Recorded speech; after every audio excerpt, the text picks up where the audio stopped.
Start होती है तो हम देखते हैं कि एक औरत के घर एक बहुत ही प्यारा बेबी पैदा होता है। वो उसका नाम हरक्यूलिस रखती है। उस वक्त के लोग एक राजा को पूजा करते थे जिसे वो अपना गॉड भी कहते थे और उसका नाम था ज़्यूस। और ये बेबी हमें ज़्यूस का ही दिखाया गया है। दूसरी तरफ हम ये देखते हैं कि ज़्यूस की वाइफ यानी रानी को जब पता चलता है कि ये बच्चा ज़्यूस का है और वो भी किसी इंसान से, अब यहाँ हरक्यूलिस कुछ बड़ा हो चुका था, लेकिन वो उसे मारना चाहती थी और इसीलिए वो 2 सांपों को उसे मारने के लिए भेजती है। लेकिन क्योंकि हरक्यूलिस ज़्यूस का बेटा था तो उसी की तरह पावरफुल था, तो वो उन दोनों सांपों को अपने पास आने से पहले ही मार गिराता है। अब हम देखते हैं कि हरक्यूलिस काफी बड़ा हो चुका है। वहाँ के राजा उसे कुछ टास्क देती है। हरक्यूलिस इन टास्क से डरने वाला तो ना था, तो वो एक एक करके इनका मुकाबला करने लगता है और टास्क पूरे करने लगता है।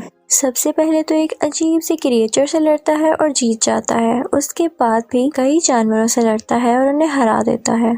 लेकिन एक दिन उसके सामने एक बहुत ही स्ट्रॉन्ग शेर आ जाता है। उस पर कोई तीर भी असर नहीं कर रहा था, लेकिन हरक्यूलिस ने अपनी ताकत से उसे भी मार डाला। फिर हमें एक जगह दिखाई जाती है जहाँ पर कुछ लोगों ने एक लड़के को बुरी तरह से बांधा हुआ था। वो इनफैक्ट हरक्यूलिस का भांजा था। कि तभी हरक्यूलिस वहाँ पर आ जाता है और उन सब लोगों को मारकर अपने भांजे को बचा लेता है। फिर हम देखते हैं कि हरक्यूलिस एक जगह पर बैठा होता है तो दूसरे मुल्क के राजा की बेटी आती है और कहती है कि हमें तुम्हारी जरूरत है। वो कहती है कि हमारे खास लोगों ने ही हमारे साथ चीट किया है और हर तरफ लड़ाइयाँ हो रही हैं जिसकी वजह से लोग मारे जा रहे हैं। वहाँ हरक्यूलिस के साथ एक आदमी बैठा होता है तो वो कहता है कि बीवी हमारे पास वक्त नहीं, हाँ अगर तुम ज्यादा पैसे ऑफर करो तो हम जरूर आ सकते हैं। तो वो शहजादी उनसे कहती है कि जंग में लड़ना तो फख्र की बात होती है। तो हरक्यूलिस उसे कहता है कि हमें हथियार बनाने के लिए पैसे भी तो चाहिए।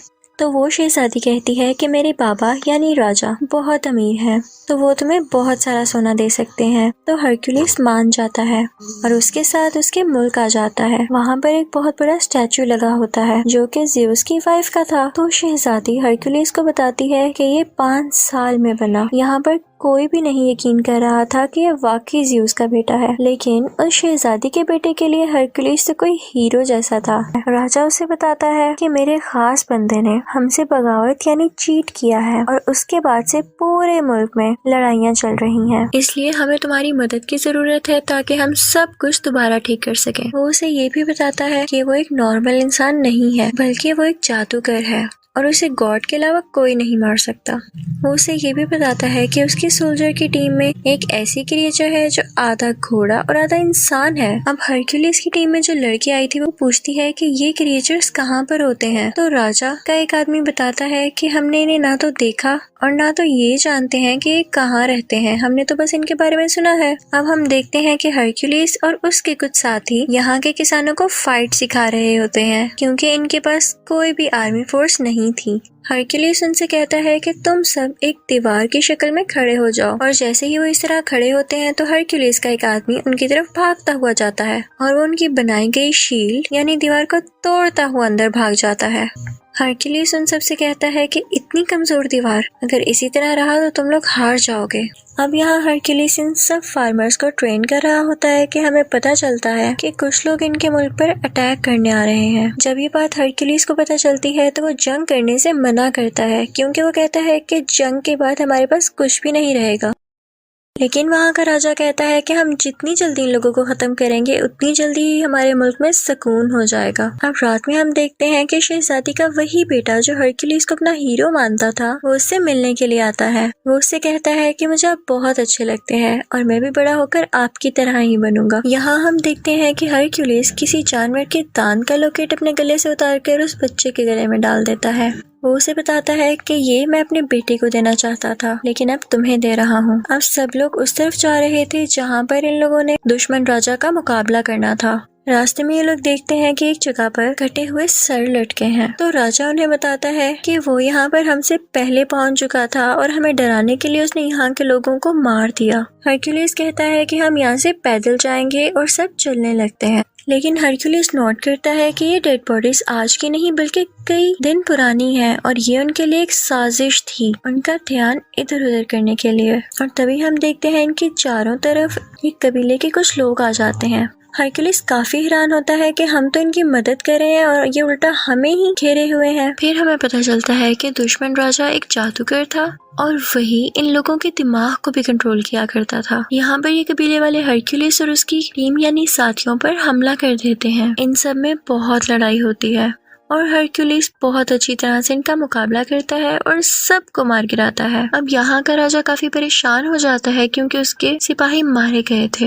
हरक्यूलिस उसे कहता है कि मैंने तो आपसे पहले ही कहा था कि अभी ये सब ठीक नहीं है, मुझे अभी भी उनको कुछ सिखाना था। तो राजा उसकी बात मान लेता है, लेकिन हम देखते हैं कि हरक्यूलिस अब बहुत परेशान रहने लगा था और रातों को भी जागता था। वो ख्वाब देखता है कि उसकी फैमिली मर चुकी है और उसे अपने ख्वाब में 3 मुंह वाला क्रिएचर भी दिखाया जाता है। हरक्यूलिस के आदमियों में से एक आदमी उससे कहता है कि यहाँ आने से पहले मैंने ऐसे क्रिएचर से बात की जो कि गॉड की बात सुनकर इंसानों तक पहुँचाती हैं और फ्यूचर के बारे में भी बताती हैं, और उन्होंने तुम्हारे बारे में ये कहा कि तुम्हें अपना इनकम्प्लीट काम पूरा करना होगा। लेकिन हरक्यूलिस बहुत परेशान था तो इस बात पर इतना ध्यान नहीं देता। हरक्यूलिस की एक बीवी और 3 बच्चे थे और उसके बच्चों को मार दिया गया था, जिसका कसूरवार भी उसे ठहराया गया और इसी वजह से उसे अपने मुल्क से भी निकाल दिया गया था। खैर, ये सब लोग दुश्मन राजा की तरफ पहुंच जाते हैं। देखने से तो ये लग रहा था कि जिन फार्मर्स को हरक्यूलिस ने थोड़ी बहुत लड़ाई सिखाई थी वो ठीक से लड़ नहीं सकेंगे और हार जाएंगे, लेकिन लकीली वो ये जंग जीत जाते हैं। फिर हम देखते हैं कि वो दुश्मन राजा हरक्यूलिस की तरफ बढ़ता है ताकि उसे मार सके। तो हरक्यूलिस फौरन से उसका घोड़ा गिराकर उसे कैद कर लेता है। कैद करने के बाद वो उसे राजा के पास ले जाता है। वो दुश्मन राजा कहता है कि तुमने मुझे बिला वजह कैद किया है, मैंने तुम्हारे मुल्क का कुछ नहीं बिगाड़ा। तो हरक्यूलिस कहता है कि अगर तुमने नहीं किया तो फिर किसने किया है। तो दुश्मन राजा उनसे कहता है कि तुम जरा खुद सोचो, जिस राजा के लिए तुम लड़ रहे हो अगर वो इतना ही अच्छा और ताकतवर है तो उसकी फौज उसके साथ क्यों नहीं है और उसे तुम्हारी क्यों जरूरत पड़ रही है। तुम जिसके लिए लड़ रहे हो वो इंसान ठीक नहीं है। रात को एक इवेंट होता है जिसमें राजा के सर पर ताज रखा जाता है क्योंकि उसने हर जगह कब्जा जो कर लिया था। वहीं पर उसका दुश्मन राजा भी बंधा हुआ था। सब उस पर हंस रहे थे, लेकिन राजा की बेटी यानी शहजादी जब ये सब कुछ देखती है तो उसे बिल्कुल अच्छा नहीं लगता। उसे उस दुश्मन राजा पर बहुत तरस आता है। हरक्यूलिस ये सब कुछ देख रहा था तो वो शहजादी के पास जाकर पूछता है कि ऐसा क्यों है, तुम्हारी आंखों में उसके लिए रहम क्यों आया? जो सच है तो मुझे बता सकती हो। वो बताती है कि जिस मुल्क का ये राजा है वहाँ का राजा मेरा शौहर था, लेकिन मेरे बाप ने उसे जहर दे दिया और खुद राजा बन गए, और ये राजा जिसे तुम लोग कैद करके लाए हो ये मेरे शौहर का खास आदमी था और इसीलिए वो मेरे बाप के खिलाफ हुआ और जंग शुरू होने लगी। वो कहती है कि इस सब में उस दुश्मन राजा का कोई कसूर नहीं, बल्कि वो तो हमारा दुश्मन है भी नहीं। इस सब के पीछे मेरे बाप का हाथ है, लेकिन मैं अपने बाप के सामने इसलिए कुछ नहीं बोल सकी क्योंकि मेरा एक छोटा सा बेटा है जो कि अभी उनके कंट्रोल में है। और वो उससे कहती है कि मेरे बेटे को यहाँ से ले जाओ और उसे अपनी तरह की ट्रेनिंग दो। यहाँ राजा का खास आदमी आता है और हरक्यूलिस से कहता है कि आपको राजा ने याद किया है। अब हरक्यूलिस राजा के पास जाता है तो राजा उससे कहता है कि मैं बहुत खुश हूँ कि तुमने आम इंसानों और किसानों को अपनी जंग के तरीके सिखाकर उन्हें जितवा दिया, और देखो आज मैं राजा हूँ। अब आगे से वो लोग दूसरे लोगों को लड़ाई के तरीके सिखाएंगे और आहिस्ता आहिस्ता मैं पूरी दुनिया पर कब्जा कर लूंगा, और ये सब तुम्हारी वजह से हुआ है, तो क्या तुम मेरे खास आदमी बनोगे? हरक्यूलिस सुनकर मना कर देता है तो राजा कहता है कि ठीक है, जैसे तुम्हारी मर्जी। ठीक है, मैं तुम्हें सोना देता हूँ और उसके बाद तुम यहाँ से चले जाना, और मैं राजा बन चुका हूँ तो मुझे तुम जैसे लोगों की अब क्या जरूरत है। अब हरक्यूलिस और उसके साथी वहाँ से अपना सोना लेकर चल पड़ते हैं कि तभी वो देखता है कि उसके आसपास गांव के लोग खड़े हैं। वो लोग काफी उदास दिख रहे थे। दरअसल वो नहीं चाहते थे कि हरक्यूलिस जाए, क्योंकि हरक्यूलिस ने उन्हें रहने के तरीके जो सिखाए थे।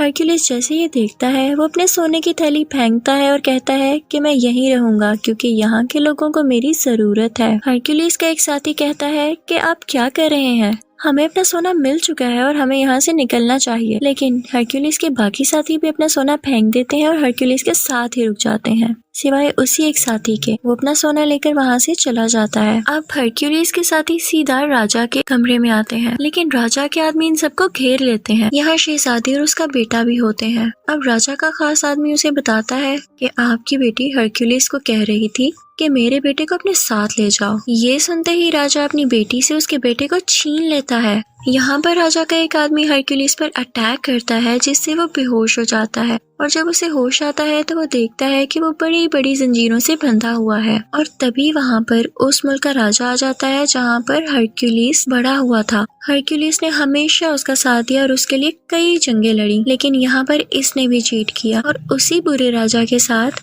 एग्रीमेंट कर लिया कि हम मिलकर दुनिया पर कब्जा करेंगे। वो अपने साथ 3 भेड़िए भी लाया था और उनकी आवाज बिल्कुल वैसी थी जैसी हरक्यूलिस को ख्वाब में आया करती थी। वो सोचता है कि जब मेरी बीवी और बच्चों की डेथ हुई तब भी सेम ऐसी आवाजें मुझे आती थी, तो इसका मतलब इसके पीछे भी इन्हीं का हाथ था। हरक्यूलिस उनसे पूछता है कि आखिर तुम्हारा ऐसा करने के पीछे वजह क्या थी। तो उस मुल्क का राजा जहाँ हरक्यूलिस बड़ा हुआ था वो हरक्यूलिस से कहता है कि मुल्क के राजा हम थे, लेकिन तुम्हारे कारनामों और बहादुरी की वजह से सब लोग तुम्हारा नाम क्यों लेते थे। हमारे पास इसके अलावा और कोई ऑप्शन ही नहीं थी और हम तुम्हें भी नहीं मार सकते थे और हमने इल्जाम भी तुम पर इसीलिए लगाया ताकि उस मुल्क के लोग तुमसे नफरत करने लग जाए और सिर्फ हमारा नाम लें। ये सुनकर हरक्यूलिस को बहुत गुस्सा आता है, लेकिन जंजीरों से बंधा होने की वजह से वो नहीं हिल पाता। अब यहाँ हम देखते हैं कि वो राजा सबको एक एक करके मारने का प्लान कर रहा था और इसके लिए सबसे पहले वो अपनी ही बेटी को मारने लगता है। ये देखकर हरक्यूलिस घबरा जाता है तो उसका साथी उससे कहता है कि तुम कर सकते हो, अगर तुम हिम्मत हार गए तो हमारा क्या होगा। ये सुनते ही हरक्यूलिस में काफी हिम्मत आती है और वो उन जंजीरों को तोड़ देता है और खुद को आजाद कर लेता है। वो फौरन भागकर उस शहजादी के पास जाता है और उसे बचा लेता है। अब वो 3 भेड़िए हरक्यूलिस की तरफ आते हैं और उस पर अटैक कर देते हैं, लेकिन हैरानी की बात यह है कि वो उन तीनों को मार देता है। वो अपने साथियों को और उस बेचारे राजा को, जिसको ये लोग दुश्मन समझ रहे थे, आजाद कर देता है। अब वो दोनों बुरे राजा यहाँ से भाग गए थे, लेकिन हरक्यूलिस किसी तरह से उस राजा को पकड़ लेता है जिसके मुल्क में वो बड़ा हुआ। वो उसे उसी की खंजर से मार देता है, बिल्कुल उसी तरह जैसे उसने इसकी फैमिली को मारा था। इसके बाद वो अपने साथियों को लेकर महल चला जाता है। वो देखता है कि राजा बहुत ज्यादा फौज के साथ खड़ा है और एक आदमी ने शहजादी के बेटे के गले पर खंजर रखा हुआ है। राजा हुक्म देता है कि इस बच्चे को मार दिया जाए, लेकिन तभी वो आदमी वहाँ पर आता है जो हरक्यूलिस का साथी था और सोना लेकर वहाँ से चला गया था। वो फौरन से तीर से उस आदमी को मार देता है जो कि उस बच्चे को मारने वाला था। वो सब उस छोटे बच्चे को बचा लेते हैं, लेकिन अब उस दुश्मन राजा की पूरी फौज इन पर अटैक करने लगती है। हरक्यूलिस भी बराबर इनका मुकाबला करता है। इसी दौरान हरक्यूलिस के एक साथी की डेथ हो जाती है क्योंकि वो बहुत जख्मी हो चुका था।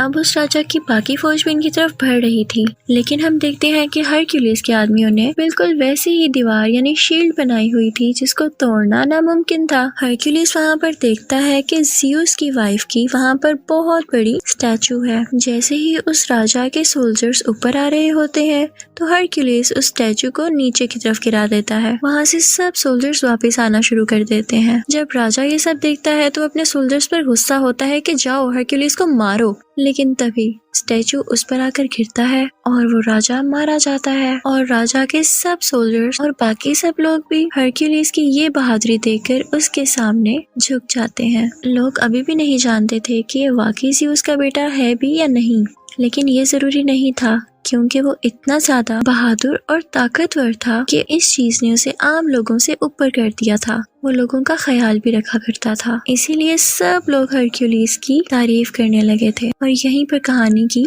एंडिंग हो जाती है। Thank you for watching.